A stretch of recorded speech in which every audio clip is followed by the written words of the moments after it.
I get asked quite often why women get stuck in weight loss or trying to lose weight, or they regain it after losing the weight.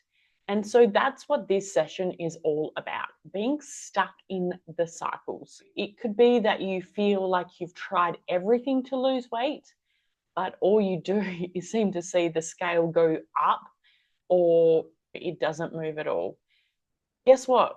You're not alone. It's really common. And I want to talk about some of the reasons why this happens so that you can break free from this, so that you cannot be stuck in this weight piling on or not being able to lose weight at all, or finding that you do lose the weight. You put in what you feel like is a lot of time and energy and effort, and then it creeps back on. So one of the biggest things that I love teaching is about how it's all in your mind. Your beliefs are powerful. If you don't truly believe you can change your habit, it's like trying to climb a hill with no shoes. The subconscious mind, it's designed to keep you safe. If you've failed before, your mind is likely to sabotage you to avoid the pain of failure again. The subconscious mind is very powerful. It's keeping you safe.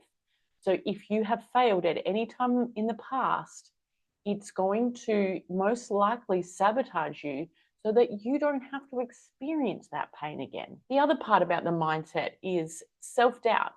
It can spiral. So maybe you are eating really healthy and a few weeks go past and you go to a party or you go to an event and you grab a cake and you think to yourself, here I go again. I'm never going to get it right. I ate the cake, and you get really down on yourself. And a lot of times your mindset will say, you know what? I've stuffed up. I might as well eat the cake. I might as well go off the diet. I might as well give up. And it's really easy to caught up in that thought pattern, that thought loop. And because that thought loop, it's pretty easy for us to spiral into. The other point that I really want to make is that we can get stuck in procrastination. When things start to feel overwhelming in life, it could be that you are doing too much, or you are finding you're going through a period of your life where you're really rushing around. And that's where the mind is creating those thoughts that are looping again. What if I fail again?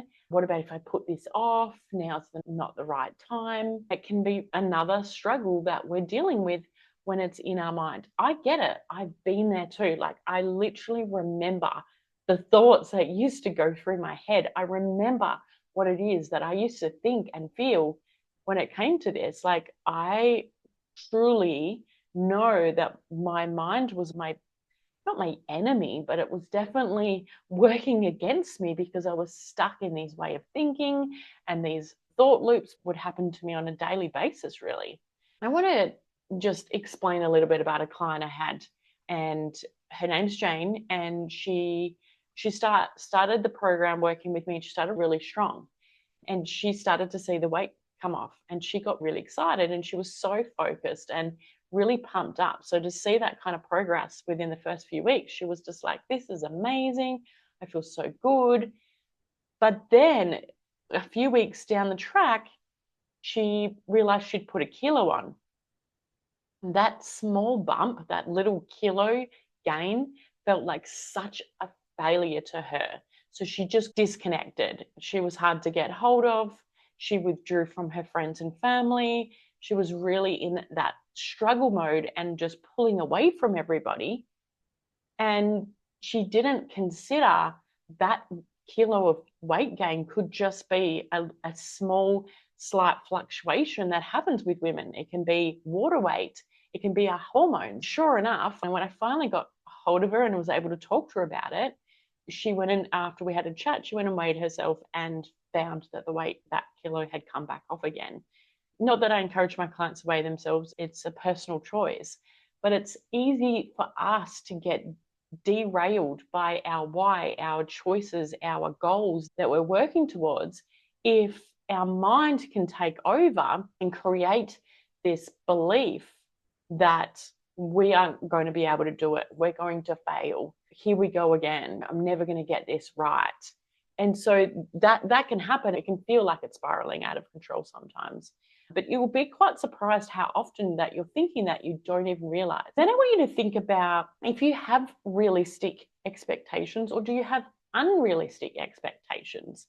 When I chat with women before they start working with me, or they're just chatting to share their experience, and they might start thinking about how they want to look at this weight that they were 20 years earlier, or they want to start being able to fit into clothes that they haven't fitted into for a very long time. And I say, that's fine. I understand that goal. But if you're setting yourself up for something that is really big, then you're setting yourself up for something that may not be realistic. So I'm not saying don't go for the big goals, for sure go for them. But if you go in for the biggest goal you possibly can, you're setting yourself up for that opportunity that it's not going to work, because that takes so much more commitment.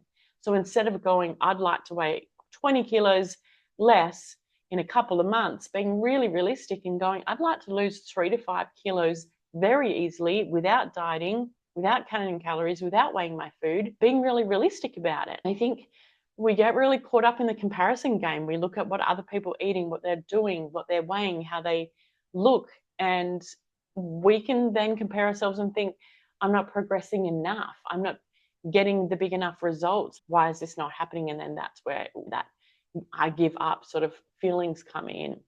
Another trap I see is being really skeptic. We're women, we're exposed to so much stuff about weight loss, we're exposed to so much stuff about dieting, everything under the sun. I hear women say they're burnout from dieting. That creates in the mind the thought, why would this time be any different?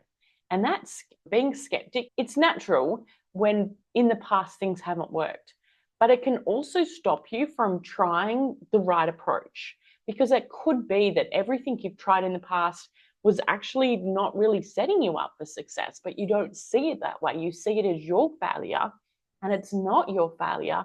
It's actually the thing that you tried to do that wasn't meant for you, or wasn't realistic to the life that you're actually living now, or doesn't fit in with your lifestyle. If we can get really clear on, am I being skeptic? Am I not even believing in my weight loss?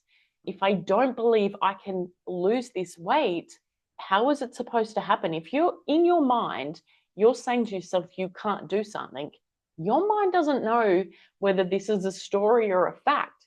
It just knows what you tell it. That's something to consider. Another thing, I can really relate to this because this is me, and that's the all or nothing thinking. And I had to do a lot of work around this myself.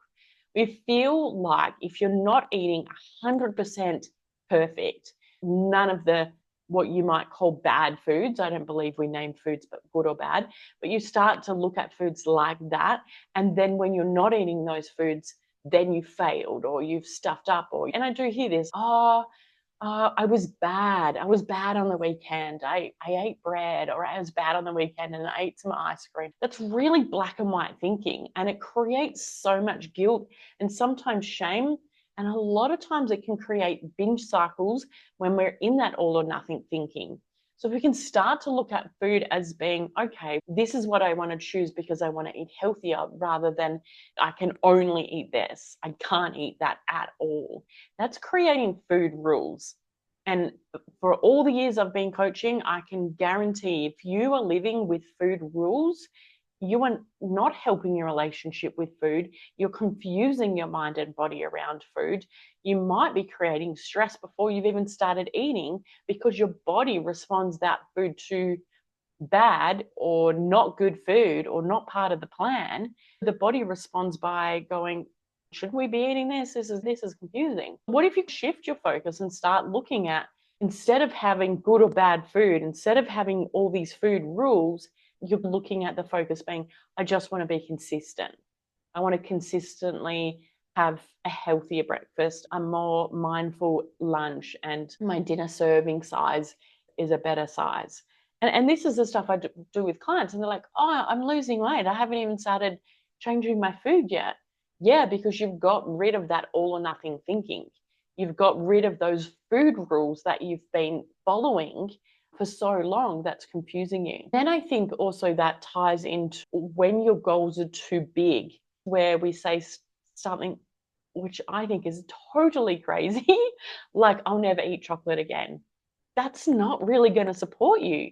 Maybe it'll be like, I'm not going to eat chocolate during the week because that's when I'm more stressed or I've got a lot more on my plate. I'll wait to eat my chocolate on the weekend when I'm a lot more mindful, and then I can be really present and aware and able to choose the quantities and the amounts that I eat. How can you start to shift the gears, make the changes, look at this differently?